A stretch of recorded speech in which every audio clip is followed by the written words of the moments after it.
We all mess up sometimes. Sometimes it's, actually, was this the intro that I did for the last one? God damn. Today, everyone, we're going to be looking at some royal f***ups. Today we're up. Get up, get up, get up. Bleep all those too. You just gave him so much more. Well, as you already heard, we're doing Today I Up. It's just a whole bunch of stories of people messing up their, hard. I'm pretty excited to read these. I was reading the titles of mine and I was like, that looks good. Yeah, I was skimming some of yours. Did you see some of mine? I did. Yep, they're gonna be pretty good, so everyone's strap in. Everybody jump in, guys. Yeah. All right, this post was posted by user Clausy LSD. Today I f***ed up, thought I was dying, told friends and family goodbye forever. This is super embarrassing, and I seriously hope none of you make the mistake I made last night. I've loved psychedelics for years. I've had my ups and downs during experiences, but I've always managed to keep my mental state together enough to differentiate between real issues and perceived ones. Last night, I attended a show. Nothing I'd planned in advance, but a group I've always enjoyed nonetheless. I got some boomers off a friend last minute and ate a slice on the ride up here. Oh, he picked you up? Cute. Shut the fuck. Within about a half hour, I started having very strange physical symptoms. Tingling extremities, chest pain. Not your typical mushroom sensations. I sat myself down and tried to collect myself. After all, I'd taken these booms before. Thinking you're going to die on a high dose of psychedelics isn't a common thing, but it isn't all that uncommon either. I just didn't think this would ever happen to me. If I'm dosed that heavy, usually texting is out of the question. I have very little recollection of this occurring, but I texted everyone, mother, sister, best friends, ex-best friends who I wanted to make up with, that I was going to die. 100% tonight.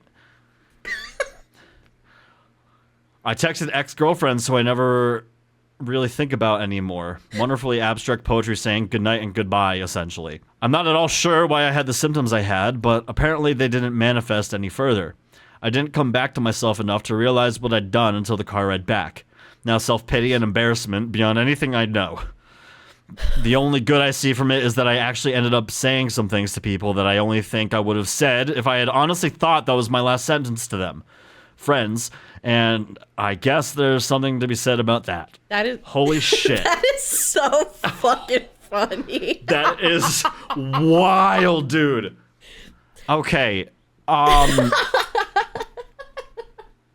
Because it's like, I know exactly what he's feeling. Yes. Like, when... Listen, guys, if you are ever... When it comes to psychedelics, there are always going to be those ups and downs where you either have a great time or a bad time, and it really depends on the setting and also the state of your mental well-being. Yes. I would imagine that this was fucking terrifying. Oh, yeah. Especially, like, at a show. Like... Yeah. When there's people around that are perceiving this happening, yeah, and you don't know if it's real or not, because you're already in that very heightened state of mind, and if you start to feel chest pains or feelings in your tum-tum, and it could be fucking terrifying, and I can't imagine being put in that position, especially if it's at a show where there's like flashing lights and everything. Oh, yeah. And like being around that many people. Psychedelics are no joke, y'all. Like, you need to be, if you're gonna do them, be safe about it, be smart about it. Like, have someone you can trust to look over you if you're planning on doing that. Don't like all of you be fucked up. Or like you be by yourself, because it's not fun. It's not fun. Also, don't do drugs. Don't do drugs. That's what I'm saying. Like, if you're gonna do them, be safe and be smart about it. But don't do it, because we'll find you. And we'll kill you.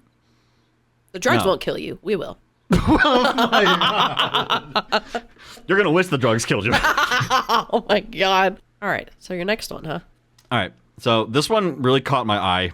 And I just really wanted to see where this is going to go. This was posted by Ductoid. Today I fucked up by accidentally buying 109, that's right, 109 pounds of grapes, and things just went downhill from there. The store I shopped at last week had a special on grapes, $2 a box. But no way to weigh the boxes. They have this kind of scale that hangs from 3 chains, and the boxes didn't fit in them.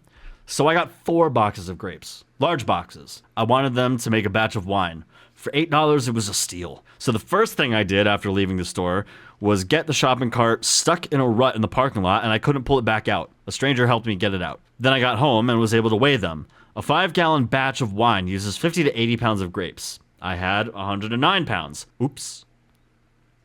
Okay, so I hand pressed the grapes through a rack meant for cooling grapes. Cooling cookies. Cooling grapes.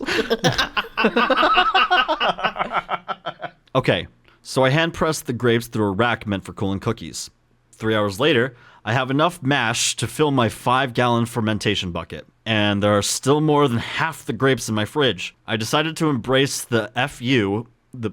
what? Oh, the fuck up.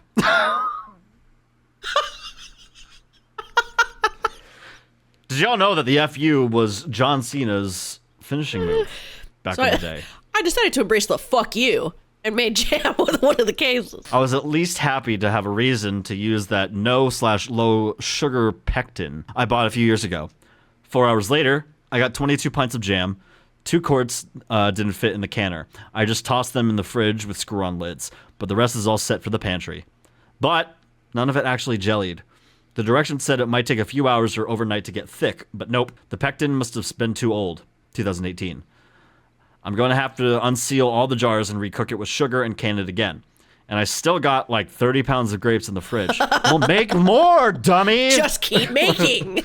God damn, you can't be this stupid. Okay. So I decided to turn my canner into fermentation bucket number 2 and make 5 extra gallons of wine, with the brilliant idea that I can use some of the unjellied jars of grapes to top it off, since I'll be a little short, and that will save some reprocessing time with the jam. Isn't that gonna fuck up the thing, though? We'll see. 4 more hours of hand-smashing grapes, and that bucket's full. Or almost.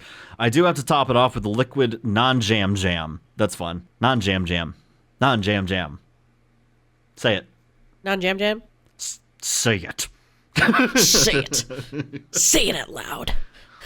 Non-jam jam. Non-jam jam. Just stop.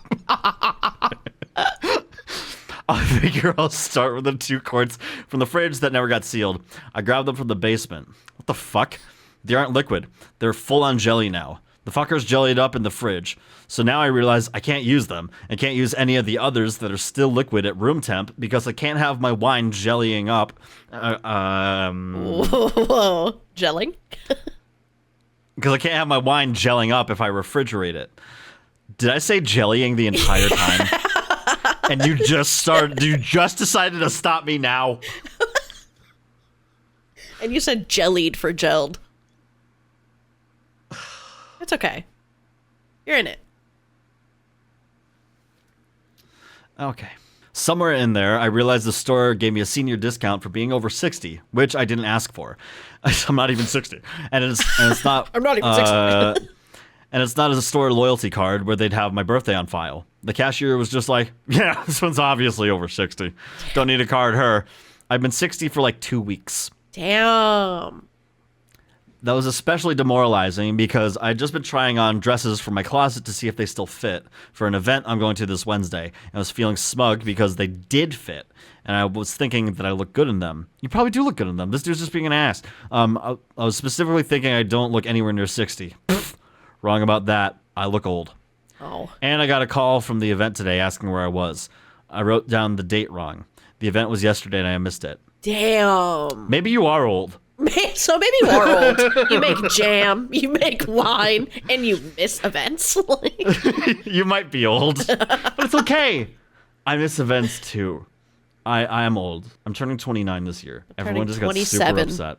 Everyone just got super upset. Be more upset at Brianna. She thinks she's old. You heard her say it, and she's 27. With the amount of gray hairs I got going on, yeah. Might be a Homelander from season 4. I don't get that reference. Yeah, you don't, because you haven't seen the magnificence that is The Boys. I have not. You should. I know you don't like superhero stuff, but I think you would like The Boys. I'll check it out. I will. I'm going to make you watch it with me. Oh, I'm gonna make you watch it. So that I know that you watched it.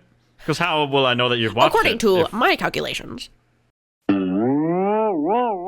to my calculations, you are culturally lacking. Oh. when it comes to the boys. You are culturally lacking your mother. Got him. Got me there, champ. Well, that's a lot of grapes. That's a lot of fucking grapes. And that was a lot of nonsense that we had in between there. All right, I'm gonna go now. All right, bye. Bye. Okay, so my first story, posted by Cats the Musical. Today I fucked up by calling my cat pretty.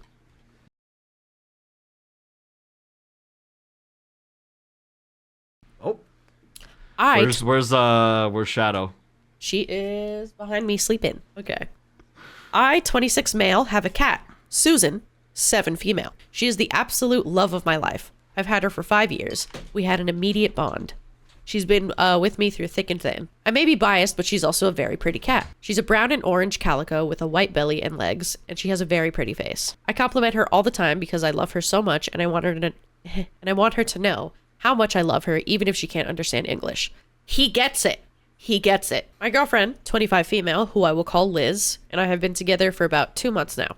She's not the biggest cat person, and Susan is very shy, so it's taken Susan a bit of time to warm up to Liz. She's not aggressive to Liz or anything. She just hides when Liz comes over, and occasionally she'd peek her head out to see if Liz was gone yet. Lately, Susan's been coming out more when Liz is over, and she's even started going to Liz for pets. That's adorable. That's very adorable.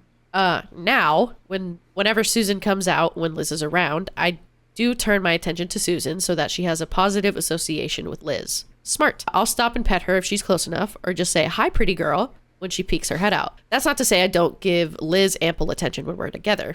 I'm seldom on my phone around Liz. I give her lots of physical affection and compliments when appropriate. Yesterday, I had Liz over and we were watching Family Guy together.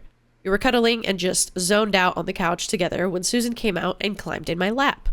I started petting her. Aww. I know. I started petting her and telling her how much I love her, as I usually do. Here's where I fucked up. As I was petting Susan and talking to her, I told her she was the most beautiful girl in the world. Liz got up and went to the bathroom, and I didn't think much of it, even when she was in there for a while. When she came out, she was clearly upset. I asked her what was wrong, and she accused me of being a weirdo who loves his cat more than the quote-unquote actual human woman sitting next to him. I was honestly kind of dumbfounded because 1, we haven't gotten to the I love you stage yet, and 2, it's my cat. And I honestly do love Susan more than Liz. Yeah, that's fair and valid. It's been that's 2 like months. Child. And you had fucking Susan for 7 years. Are you joking? Which is something I knew I shouldn't say in the moment. But also I wasn't about to lie or be pressured into saying something I'm not ready to say yet. So I sat there, just staring at Liz for a moment until she huffed, grabbed her keys, and left. After about an hour, I went to text her to see if she made it home alive, only to find she had blocked me. I was upset, but Susan is incredibly empathetic to me and came running to sit with me. As of now, Liz still hasn't unblocked me, so I guess I'm single again? Good riddance, I guess. Whoa. That is insane. So there is an update for this story. Did you have any thoughts before we continued? Cute cat. Adorable fucking cat. Insane. Don't know why girlfriend. your girlfriend would break up with you. Insane girlfriend. Okay. Update. So this was a very interesting way to have spent my Friday night. Haha.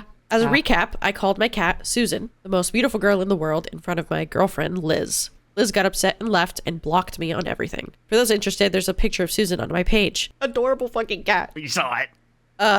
First, I'd like to say thank you for the comments. I had been kind of beating myself up over the whole incident. But yeah, an adult woman being jealous of a cat is not the kind of energy I need in my life. Hard facts, King. Yeah, you could say that she was the pussy.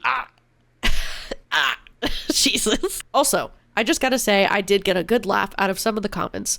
But I can assure you all, I have a perfectly healthy human-cat relationship with Susan. Yeah.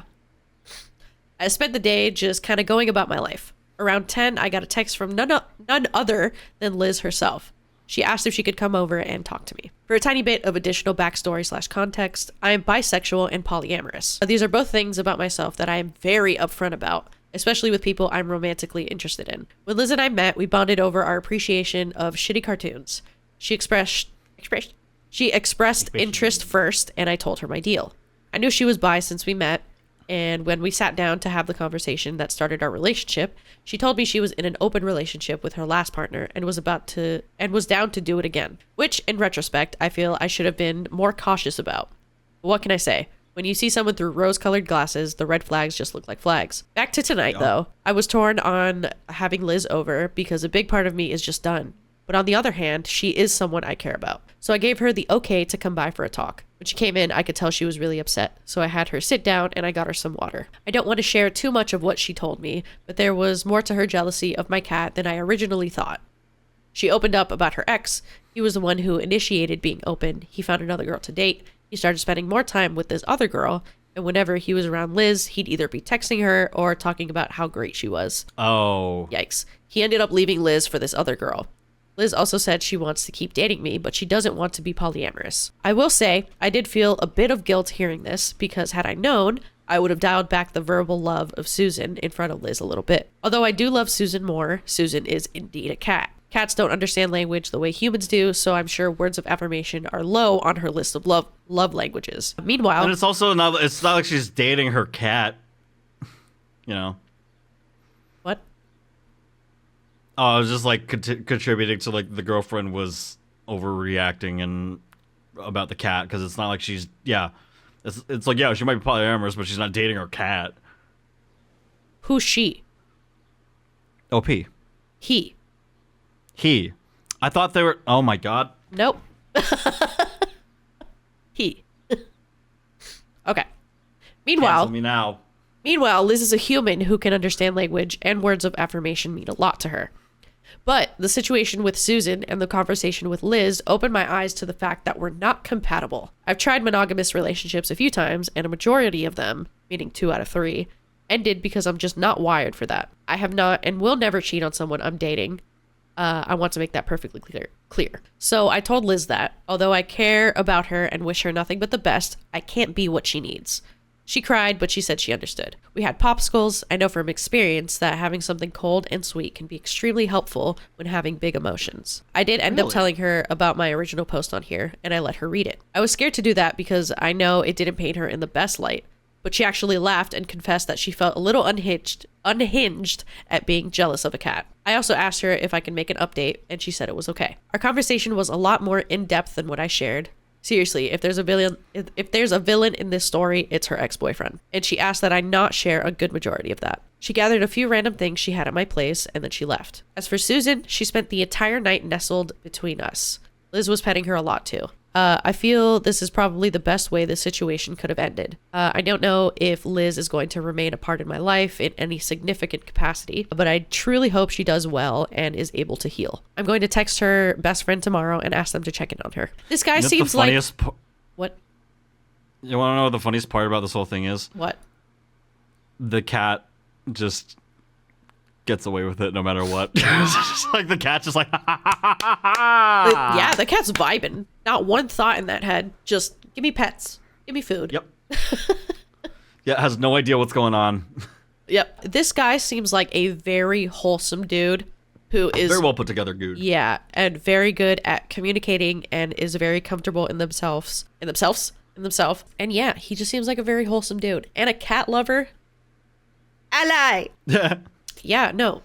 I'm glad that we got more context as to why Liz was feeling a certain way. I'm glad it wasn't literally just jealous of a fucking cat. It was just, more shit going on. Boiled over, yeah. Yeah. But yeah, I also agree. I think this ended in the best and most mature way that it could have. Yeah. We like to see it. That's how we like to end our videos. Absolutely. Sometimes. All right, y'all. Thank you so much for coming to this video. This was Today I Fucked Up.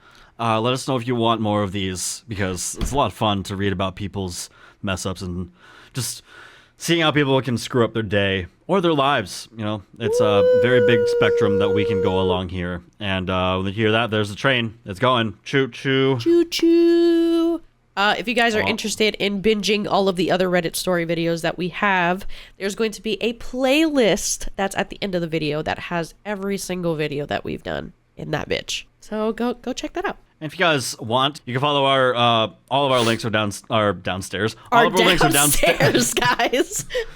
All of our links are downstairs in the description. You guys can follow us on all our social media. And if you want to get these stories on the go, you can listen to us on Spotify, Apple Music, wherever you get your podcasts. And join the subreddit. You can go to reddit.com/r/the Daydream Arcade. You can post memes, some of your favorite bits from the show, what you thought about this episode, fan art, whatever you want. Yeah, go check it out, guys. We love you. Don't fuck up today like these people have. All right, goodbye. All right, bye.